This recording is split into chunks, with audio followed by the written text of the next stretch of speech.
ఆంధ్రప్రదేశ్ రాజకీయాలు కూడా ఆంధ్రప్రదేశ్ సర్వే చెప్పండి మీరు. ఎస్ అంటే ముఖ్యంగా C voter sir ABP news C voter opinion poll సంబంధించినటువంటి అంశము. ఇక ఆంధ్రప్రదేశ్ సంబంధించిన విషయం చూసుకుంటే ఆంధ్రప్రదేశ్లో ఏపీలో టీడీపీ కూటమి ప్రభంజనం 25 లోక్సభ స్థానాల్లో 20 కూటమికి అనేది చెప్పడం జరిగింది. 5 సీట్లకే పరిమితం కానున్నటువంటి వైసీపీ అనేది కూడా సర్వేలు కూడా తెలియడం జరిగింది. అంటే ఇప్పుడు ఈ ఆంధ్రప్రదేశ్కి వచ్చే వరకు సర్వేలు భిన్నంగా వస్తున్నాయి. ఇప్పుడు ఏబీపీ సి ఓటర్ సర్వే మొదటి నుంచి కూడా తెలుగుదేశం పార్టీ క్లియర్గా ఎడ్జ్ చేస్తోంది కూటమికి, టీడీపీ జనసేన బీజేపీకి. ఇందుకు పూర్తి భిన్నంగా టైమ్స్ నౌ సర్వే వస్తుంది. Times now survey reverse figures ఇస్తుంది. కరెక్ట్గా 22 సీట్లు వైసీపీకి ఇచ్చింది టైమ్స్ నౌ సర్వే. సో అందువల్ల రెండు కూడా ప్రముఖ సంస్థలే, ఏబీపీ సి ఓటరు అటు టైమ్స్ నౌ. ఈ రెండు పరస్పర విరుద్ధమైనటువంటి సర్వేలు ఇస్తున్నాయి.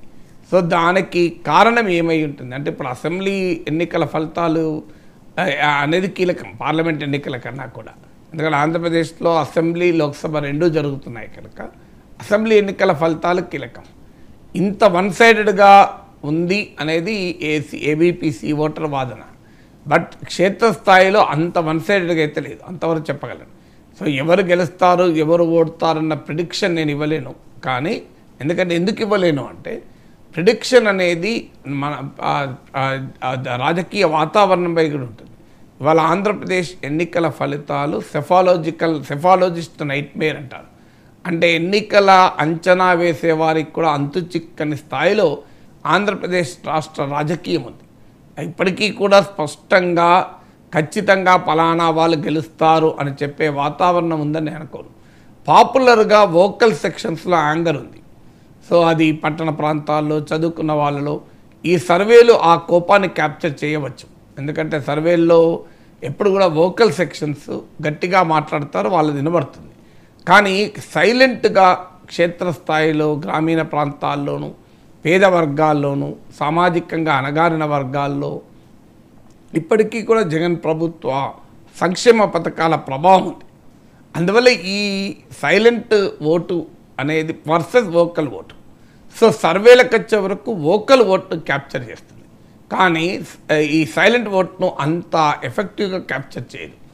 సర్వేల్లో సహజంగా ఈ వోకల్ సెక్షన్స్ ప్రభుత్వం ఎంత గట్టిగా జగన్మోహన్ రెడ్డి ప్రభుత్వం పోవాలని ఉన్నట్టే కొన్ని సెక్షన్లో చాలా గట్టిగా ఉంది, ఇప్పుడు కొన్ని సామాజిక వర్గాల్లో గట్టిగా ఉంది. అదే సమయంలో కొన్ని సామాజిక వర్గాల్లో కొన్ని ఆర్థిక వర్గాల్లో జగన్ ప్రభుత్వం ఉండాలి అన్నది కూడా అదే స్థాయిలో గట్టిగా ఉంది.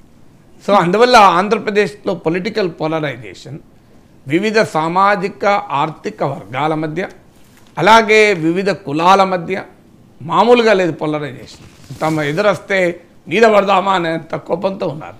సో అందువల్ల అటు జగన్ను ఓడించాలన్న సెక్షన్లు ఎంత బలంగా ఉన్నాయో జగన్ను గెలిపించాలన్న సెక్షన్లు అంతే బలంగా ఉన్నాయి.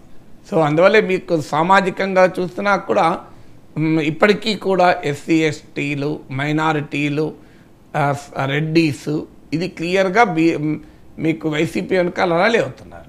టీడీపీ వెనకాల ర్యాలీ అయ్యేటువంటి కమ్మా సెక్షన్ ఉంది. ఇలా సామాజికంగా ఉంది. బీసీ వర్గాల్లోమో చీలిక ఉంది.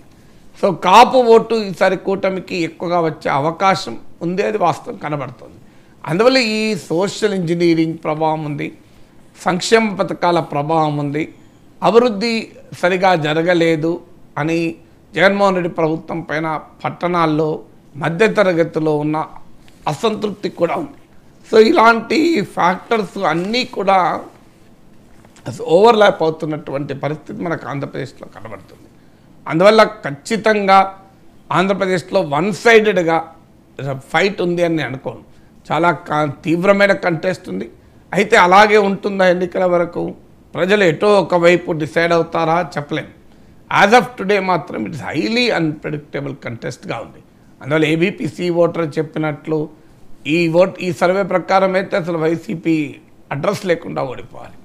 ఆ రాజకీయ వాతావరణం ఉందని నేను అనుకోను. అదే సమయంలో ఎవరు గెలుస్తారంటే మాత్రం స్టిల్ హైలీ అన్ప్రెడిక్టబుల్. మరొక విషయం సార్, మరొక అంశం, ఇక బస్తర్లో